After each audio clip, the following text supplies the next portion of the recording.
Yeah, can I get a mic check? Hold on. Matter of fact, let me unplug this damn smoke detector for Tyler Regis. I heard that shit. I was cracking up. Yo, not gonna lie to you. It's funny because I didn't really realize until Tyler told me. Then I listened back in the clip. That's it said. Beep. I said, yo, that's this fucking ghetto as shit. Oh my God. All right, let me take this battery out. Are you ready? Let's go. Welcome back to the Shred the Spread podcast, AFC East Divisional Preview. I'm your host, Jared, and let me bring on my co-host, my right-hand man, my dude. Now, welcome back, man. How you feeling? Yeah, what's going on, my guy? I'm glad to be back, ready to get going too. It's been what's crazy? It's been a lot of action since the first episode, since the first time we recorded the podcast. A lot of action going on, a lot of movement going on. We're gonna talk about two divisions that really had action today. So honestly, I can't wait. I'm ready to get after it. Yeah, we are going to do the AFC East. Next episode will be the NFC East. For those of you guys who this is your first episode, thank you so much for checking us out. However, we did release the North Division, the preview for both AFC and NFC, and also the South for both AFC and NFC. Spoiler alert, NFC North has my largest preseason bet of the divisional preview. But without further ado, Donnell, let's get right into the AFC East. Let's go. All right, here we go. So in all likelihood, Deshaun Jackson's going to at least get a return. Deshaun Jackson gets a block. Are you kidding? Way downtown. Bang! Bang! Oh, what a shot from Curry! That is a disgusting act by Randy Moss. We've got the Buffalo Bills. Now, there's probably going to be some conflict here. I'm back and forth on them, but I'll just briefly go over kind of my few stipulations with them. They've got the eighth best offensive line, but I feel like they have a lot of question marks there. No doubt. I think they're ranked 8th based off of their ceiling. We still have Deion Dawkins. He kind of had a little bit of a down year last year. However, I do expect him to have some positive regression. The D-line is 16th, but that's mediocre to me. I'm just worried about the pressure on the quarterback. It doesn't matter what's on that D-line. Von Miller, I mean, they paid him a pretty penny to sit back there and really be non-productive. I think last year, I know he was hurt, but I don't think he had a sack or a pressure on the quarterback all year. Matt Bolano being out, that's just a really, really tough. I mean, that's tough when you're not getting pressure on the quarterback. I really think it's going to come down to the offense. I will say they did see a change in offense when Joe Brady took over. So I definitely can't take any unders on this team because we do know they can have an extremely explosive offense. And I don't think they lost a game last year by more than 6 points. So they are in every single game. I know they had a tough overtime loss. Josh Allen is going to be that guy. It's all going to be on his shoulders. I know that Diggs is gone, but do you really think that's going to be that much of an effect to this offense? I don't, because I think they were slowly working him out of the offense anyway. Me and you both saw Dalton Kincaid was money. He was their leader for targets, receptions. Mm-hmm. I mean, he was just the guy taking over the middle of the field. And I have really high hopes for Keon Coleman out of Florida State. For those of you guys who watch college football, you guys know Keon Coleman, before Jordan Travis got hurt, looked like a top 3 wide receiver in college football. He is explosive. He's tall. He's strong. That dude is whatever Josh Allen wants in a wide receiver. He's got the opportunity to do that. So I really like Kincaid and this Keon Coleman duo. I just really am concerned about this defensive line. No, 100%, bro. I'm literally have the same exact concern when it comes to the Bills. Think about it. Not only just the defensive line, but what about the secondary? They lost Tre'Davious White, Micah Hyde, and Jordan Poyer. That's huge. I mean, we're talking about. Let's be honest, a completely new defense at this point. Mm-hmm. Now, granted, like I said, maybe Von Miller comes back around. I don't see it, but he has to. I know he has to. I know he has to for this team to be successful and be where they want to be. But I don't possibly see it. I mean, there's still a trade deadline, so hopefully moves might get made to kind of help fill that void. But you still have Greg Rousseau at the ends positions. You still got some players in the end that can get some pressure. So it's not going to be all terrible. Yes, they lost the corners, but like I said, Teron Johnson's still there, who has been a mainstay for corner. Rasul Douglas has been huge for them on the outside. So I feel like it's not going to be a complete puzzle like it was last year, but it's still going to be something to where, okay, they might be middle of the pack. I don't think they're going to be a terrible defense, but I know for damn sure they're not going to be great. So Matt Milano coming back to fill that void, like I say, he's coming back into shape. That's going to help a lot. So, I mean, guys, did Matt Milano get hurt again? Yeah, he did get hurt. I'm not 100% sure. Yeah, I'm not 100% sure what the timetable is, but he definitely got hurt. Yeah. And that's huge because we know he was like the quarterback of their defense. Bro, that is huge. He's literally the Josh Allen of the defense. Swear to God. Exactly. So they have a lot of concerns of defense, but honestly, I think Josh Allen is good enough to carry that defense to at least a double-digit wins this season. Now, granted, like I said, I will never take an under with Joe Brady, Josh Allen in that offense because Josh Allen is a dog. But honestly, I got some bold predictions for this offense, though. I really think, Keon Coleman, definitely he's going to be a stud. To be honest with you, I 100% believe he's going to be that. But don't sleep on Curtis Samuel. And the reason why I say don't sleep on Curtis Samuel is because he can be utilized in different ways. You can even look at last year in that stale-ass Washington Commanders offense with Eric Bieniemy, how versatile he was being used in the screen game as a running back at times, out wide. And I feel like that's going to help change the looks up a little bit. And having that motion and having that multi-threat guy as a receiver is really going to help Josh Allen, not only, deep, but short too as well. James Cook, I kid you not, Jared. I think James Cook's going to break out. I think this is the year James Cook has a pretty damn good year. It's his third year. He finally had some touches last season, and you see how it was at the end of the season. He definitely picked his production up once he got the opportunities to get the ball. So, like I said, there's going to be hiccups on that defense, but I fully expect this offense to carry them. I ain't gonna lie to you. I'm back and forth with division winners on here. I wouldn't touch this with a 10-foot pole, this division with a 10-foot pole, because I'm back and forth between them and the Dolphins. But, I mean, they're going to pick a run up, man. They're going to make a run for the money. And hopefully, like I said, if Von Miller comes around, all of a sudden becomes a stud, this can be dangerous.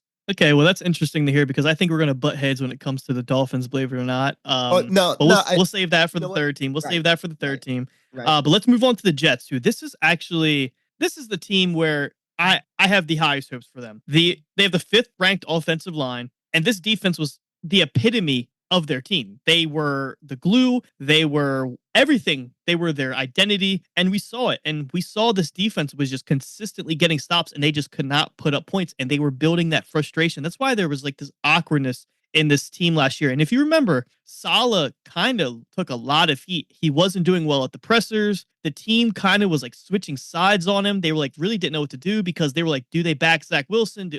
There was no it factor for that team. It was just, okay, we're going to go let up less than 20 points and we're probably going to lose.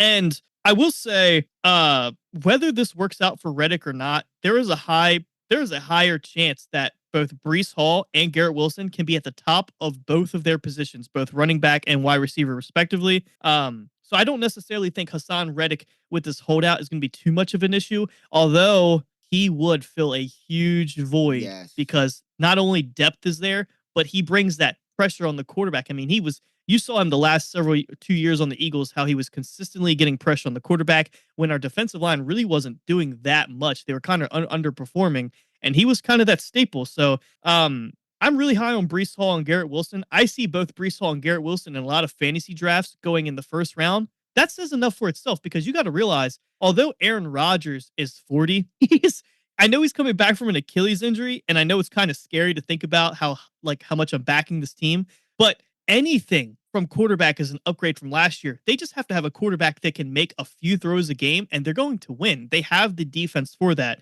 I've taken them at 9.5 wins at -150. I've also taken them at 10.5 wins at +140. I've taken them to win this division. I get it's chalky, but they have a last place schedule in divisions where the Bills have a brutal schedule. And this team is just obviously going to come down to health. So I'm betting on the health. I'm betting on positive regression. I'm betting on Aaron Rodgers to just not even be himself from the last few years on the Packers. I'm just betting on him to be healthy, be there, and make a few throws of games because truthfully, that's all this team needs to run away with this division. So I'm all over the Jets this year. I love the defense, the offensive line. I mean, shit, Aaron Rodgers really hasn't had a great offensive line since that Super Bowl run. And he's had Bakhtiari as one of the best left tackles in the league. And he's been on and off the injury list probably the last 5 years. So he's actually got a solidified line. I'm really liking what I'm seeing from this Jets, not only in their offseason, in their camp. And a lot of people are saying Aaron Rodgers is looking pretty good in camp. And trust me, in a perfect world,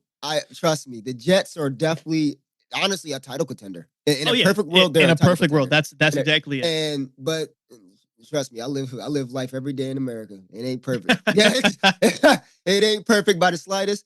But there's a lot of reasons. There are a lot of reasons why you should have optimism on the Jets. So, like I said, I'm not mad at at that pick of you would probably win the division because let's be honest, it is technically really honestly a three-headed race for that division. And the Jets, I can definitely see the Jets because of that defense, because of how great they are, they can really take that division by the chokehold, honestly. But here's what I would say about this. Hassan Reddick, that has to get situated because Has to. it's not the fact that the defense is great without him, whatever. You still need pressure and pressure on the outside, and you just traded away Bryce Huff to the Eagles, which is the team that Hassan Reddick came from. So I need to know that there's going to be reliable, consistent pressure, and Hassan Reddick provides that. Aaron Rodgers, oh man, like you.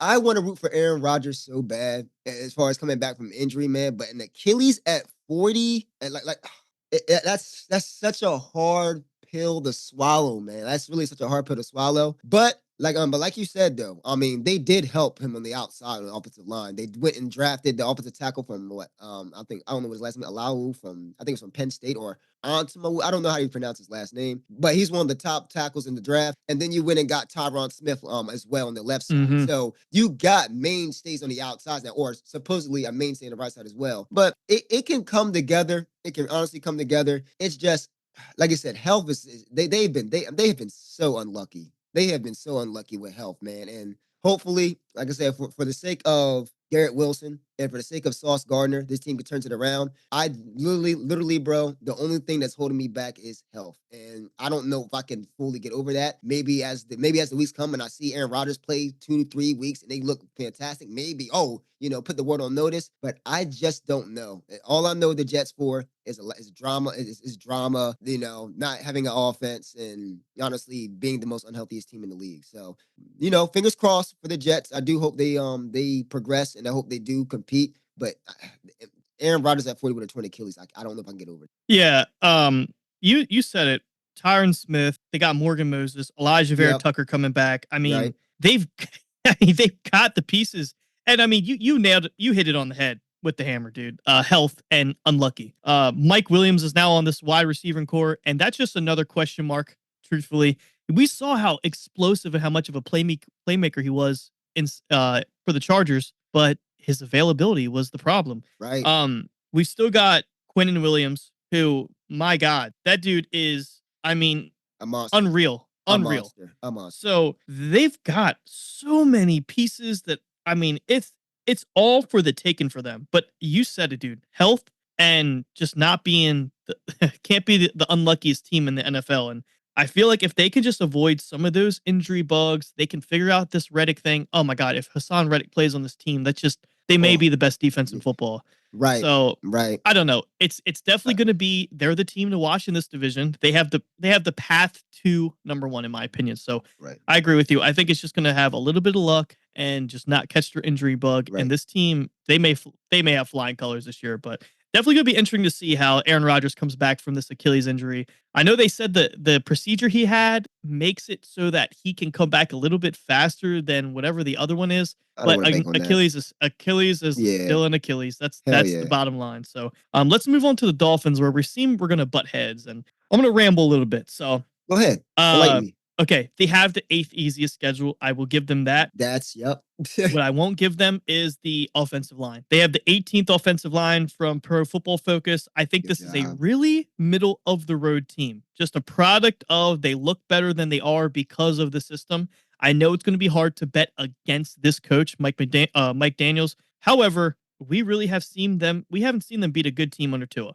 Right. This is going to be pretty much the exact offense from last year. This is probably the only offense in the NFL besides probably the Niners that Tua can actually play through. So, I mean, he's in an ideal picture perfect situation. This is his best opportunity. Their defense seemed kind of soft to me. The way they bashed Fangio when he left, and I'm not just trying to speak bias here because I'm an Eagles fan, but this defense was soft. And I remember when, Fangio left and a lot of the players were saying shit about him. He was saying shit about them. Like, they didn't want to practice. They didn't want to work hard, yada, yada, yada. You can kind of see when he left, there was no accountability on this team. Once he left, nobody knew with fingers to point at each other, and they still were a mismatch. Like they were just seemed slower than everybody, and they had a lot of close wins. And it's easy for me just to bet on regression. I really think the problem with this defense was letting Christian Wilkins go. That was their best Yes. defensive player by far.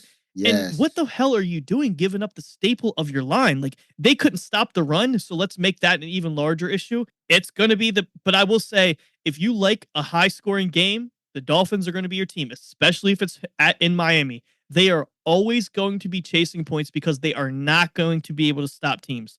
Their defense is just abysmal. So I have them sitting at 9 wins. I think their win total is 9.5. I'm not going to play it most likely. I just don't. I know you are, but I don't know how you could bet them to win this division, but definitely not the Super Bowl, because that means if they win the Super Bowl, they're going to have to go somewhere cold and beat somebody. So please do not donate to the Super Bowl odds. I will say, Dino, I'm not going to sit here and bash you because there is definitely a path. There's Right. definitely a path. They are going to be probably top 3, top 4 in scoring offenses. It's just, is that defense going to show up for 3/4 of the season? If they do, then as you said earlier, it's going to be a 3-headed monster for the top of this division, because you're going to have potentially 3 of the highest scoring offenses in one division. Like Holy shit. there is truthfully a path for that. The only difference between the other 2 teams that I said I was so behind the Jets on is the defense. We have question marks on both the Bills and the Dolphins, and the Jets are really the only team that, although Reddick with the holdout, they're the only team where you kind of know what their identity of the defense is. They're rough. They're going to get to the quarterback, and they got Sauce Gardner back there who's going to match up one-on-one with every best wide receiver in the league. It's going to be really fun to watch him line up against Tyreek Hill. But I'm really down on the Dolphins. I just can't get behind him like you can. But I'm willing to hear. I'm willing to hear what you have to say. Now, here's my thing. I think there was a miscommunication there. I'm not saying they will be a division winner because they're one of my favorites. Because honestly, they're, like you said, they're out of favor with me. What I mean by that is the combination of, like I said, the 8th easiest schedule in the league, and yes, they can't beat anybody, but they at least beat the lower end of the team. So when you give them majority of the schedule to win the lower end of the team, like the lower part of the NFL, then they're going to go ahead and they're going to execute. Okay, there's one thing they're known for. Now, like you said, the offense is going to be high powered, and it's going to be high powered, and I kind of see that, of course, when you got Tyreek Hill. I mean, you can't not have a powerful offense when you have Tyreek Hill on your team. So there goes that. But I guess because I literally felt the same exact way you did before I really looked at like the easiest trainer schedule. But the roster moves they made were lateral. Like you said, they did lose Christian Wilkins. Okay, you're not replacing that. That is literally the heart and soul of your D line. So you guys trying to fill that gap with 5 defensive tackles you signed literally this year. Let's be honest, it's not going to work. You're banking on old ass Calais Campbell to kind of have the same effect. That's not going to work. Okay, but here's what I would say: the good lateral moves you did make was you got rid of 3 of your secondary players, as in Xavier Howard, Deshaun Elliott, and Brandon Jones. But you do replace that with Jordan Poyer, who I think is an upgrade for Brandon Jones. Marcus May, about mid-tier as that's Elliott, and then you got Kendall Fuller, who's on the back end of the corner. But honestly, he can still do serviceable work. You did get a couple linebackers to help with that speed, help with speed on the outside. You went and got Shaquille Barrett to kind of help with the pressure. The fact that you added Johnny Smith, one of the fastest tight ends in the game, to your offense is fucking insane. Exactly. That's just going to help the spread. Bro, exactly. And then I don't like the Dolphins, but their path, I can see their path a little bit more of a, like, I see that path happening more than I see the Jets path happening, even though I feel like the Jets have the higher ceiling. You get what I'm saying to you? Like, that is my conundrum. That's my biggest conundrum, my biggest conundrum. I was down on the Dolphins, but come on, like you said, the 8th easiest schedule. I mean, like I said, you only added another weapon with speed on the outside on your offense. And on top of that, you made lateral moves to kind of, you did lose a lot of players on defense, but you made lateral moves to kind of fill those gaps. Your defense was going to be makeshift anyway, let's be honest. So you have a high-powered offense behind you against the 8th easiest schedule. That's kind of the main reason why I could see them contend for the division. But I'm going to be honest, like, now that you said that the way you did, and I'm glad you kind of said what you did, I do have the Bills possibly win. Like, I was between the two, the Bills will probably win this division. And that's honestly me. That's honestly me. I mean, like I said, dude, there's a potential to have 3 of the top 5 highest scoring offenses in the same division. So, there is a path for all of them to make the playoffs. They're just really going to have to beat up their schedule and play close within the division. I just not high on the Dolphins, but you're right, dude. They did make some great moves. I mean, Poyer, Kendall Fuller is huge. I mean, it's just really their pieces have to step up. I mean, you Right. still have Jalen Ramsey, and I mean, we saw what he Sheesh, did when he dog. came back from injury. So, Yeah. I mean, he's just only going to get better with health. So, but let's go to kind of the dumpster fire of this division, the Patriots. Ah, Fresh quarterback, fresh identity, fresh coach, offensive line ranked 28th, defensive line ranked 15th. One of Bill Belichick, although he's not there anymore, one of his hand-picked kind of scheme guys, Christian Barrymore, who's the anchor of their defensive line, he's looks like he's out for the year with blood clots. So that right there is a huge loss. And now not only are they missing their anchor of the defense, now they're missing Bill Belichick, who was an elite scheme artist. And they just traded who they just trade? Who they just Judon. trade? Judon. Yeah, Judon's Judon. gone. So we went to Atlanta. So I mean, we we saw Christian Barrymore and Matthew Judon kind of like giving this team hope.